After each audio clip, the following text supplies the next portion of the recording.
সমগ্র শিক্ষা স্কিম ও সেবকলাই তংনাই রংফ্রংনাই রকনি বাগै কাইসা রায় अंखर काक राखसालो त्रिपुरा कुचुक दरबारनि चिफ जस्टिस नि बेंच समग्र शिक्षानि रंफ्रंनाय रकनि बिसि भोजनशील मुङै रंफ्रंनायनि मामलायाव अराय अंखरका कुचुक दरबारनि चिफ जस्टिस शालो सकलाई जाका 2011 बिसिनि 29 एप्रिल जरा हासै समग्र शिक्षा स्किम सेबकलाई तंनाय रंफ्रंनाय रकनो रेगुलार क्लाइना नांनाय आरो बरकनो तै आमजुकमुं रिनानि आमो कम्पलसारिया फाइनाय तालथामनि बिसिङाव आमो रकनो नायखौ जागनानि बागै हास्ते हाबांनो साकलेखा कुचुक दरबारनि चिफ जस्टिस দীর্ঘদিনের যে আপনাদের একটা মামলা চলছিল কি বলবেন আজকে রায়টি?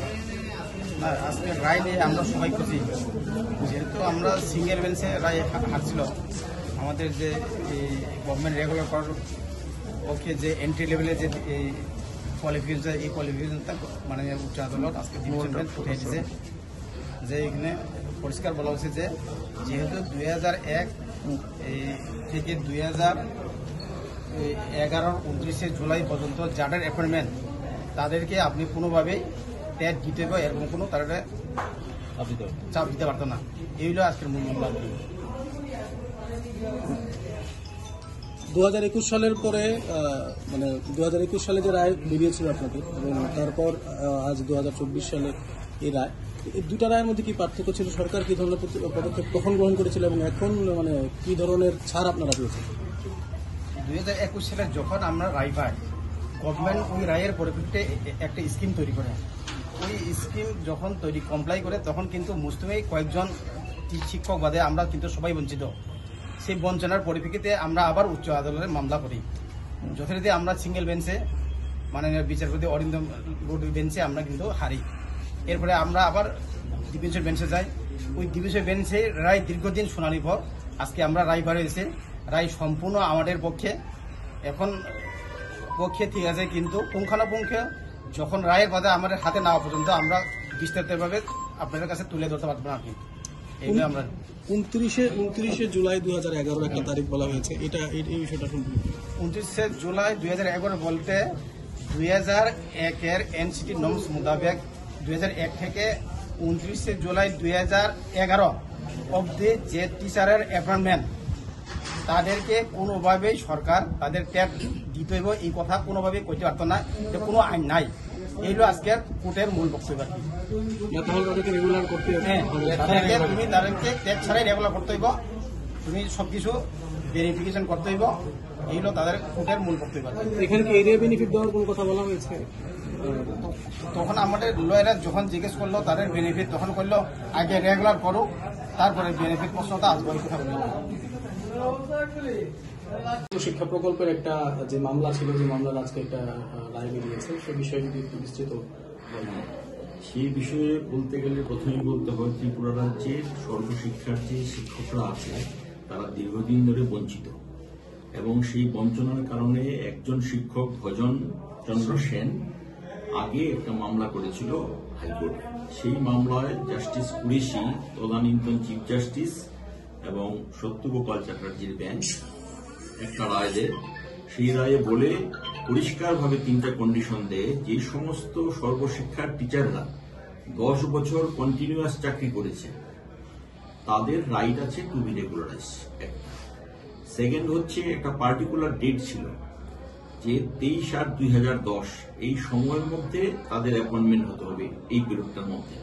তো ওই সমস্ত টিচাররা সবাই 23/8/2010 আগে সবাই অ্যাপয়েন্টেড হয়েছিল। আর একটা শর্ত ছিল যাদের কোয়ালিফিকেশন, সেই কোয়ালিফিকেশনটা হবে 2001 সালের এনসিটি রেগুলেশন অনুসারে। এনসিটি রেগুলেশনে তখন ছিল টেটের কোনো বিধিবদ্ধ ব্যবস্থা ছিল না, সেখানে ছিল এডুকেশনাল কোয়ালিফিকেশন আর ছিল প্রফেশনাল কোয়ালিফিকেশন।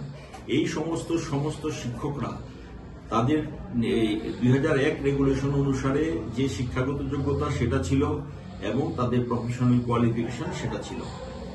এবার তাদের পক্ষে রায় যায়, গভর্নমেন্ট সেই রায় কার্যকরী করতে অনীহা প্রকাশ করে। তখন তাদের মধ্যে থেকে কিন্তু একটা কন্টেম্পট পিটিশন ফাইল করে। কন্টেম্পটের মধ্যে কোর্ট তখন রায় দিয়ে, না আবার পিটিশন তোমায় করতে হবে, হ্যাঁ, যেহেতু গভর্নমেন্ট অলরেডি এটা ইমপ্লিমেন্ট করেছে, তাদের একটা গাইডলাইন তৈরি করেছে। সেই গাইডলাইনটাকে পরে এই সমস্ত টিচাররা চ্যালেঞ্জ করে হাইকোর্টে। চ্যালেঞ্জ করার পরে তদানীন্তন জাজ সিঙ্গেল বেঞ্চে রায় দেয় যে সমস্ত এক্সামশন যা যা দেওয়া হয়েছে সবগুলি দেওয়া হয়েছে in order to enable this teachers to be eligible to sit for 10। এই ছিল মাননীয় সিঙ্গেল জাজের ব্যাখ্যা। সেই ব্যাখ্যায় এই শিক্ষকরা রাজি হয় নাই, তারা আপিল আদালতে যায়।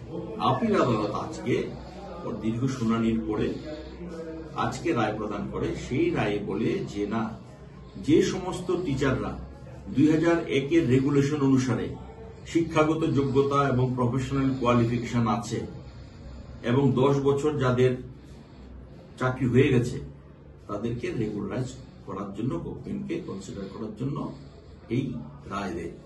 এবং গভর্নমেন্ট তখন তৎক্ষণাৎ সময়ে যে গাইডলাইনটা তৈরি করে সেখানে বলে তোমাদের এটা থাকলেও চলবে না, তোমাদের at the time of recruitment সেই কোয়ালিফিকেশনটা থাকতে হবে। সেই জায়গাটা এই রায়ে নেই, সেটা উঠিয়ে দিয়েছে। কাজে মূল সংক্ষেপে যদি বলতে হয়, যে কারণে টিচাররা agreed at the time of recruitment ওই কোয়ালিফিকেশন এবং প্রফেশনাল কোয়ালিফিকেশন থাকতে হবে, সেটাকে কোর্ট নস্যাৎ করে দিয়েছে। কোর্ট বলছে না, দে আর এন্টাইটেলড টু রিক্রুটমেন্ট, মানে অর্থাৎ কুরেশি সাহেবের যে জাজমেন্ট, সেই জাজমেন্টের মধ্যেই মাননীয় হাইকোর্ট আবার একটা স্টাম্প দিয়ে দিয়েছে, সিল করে দিয়েছে এবং গভর্নমেন্টকে 3 মাসের সময়সীমা বেঁধে দিয়েছে এর মধ্যে কনসিডার করার জন্য। যাদের সেই যোগ্যতা আছে তাদেরকে রেগুলারাইজ করতে হবে, সেই হচ্ছে। এবং টেটটাও এবং পরিষ্কার বলে দিচ্ছে যে টেট ইনসিস্ট করা যাবে না তাদের জন্য, টেটের কোনো বিধান নেই। এবং পার্টিকুলার ডেট হচ্ছে 29/7/2011, কারণ 23/7/2011 যে 2010-এর যে সাথে এমেন্ড হয়ে গেছিল 29/7/2011।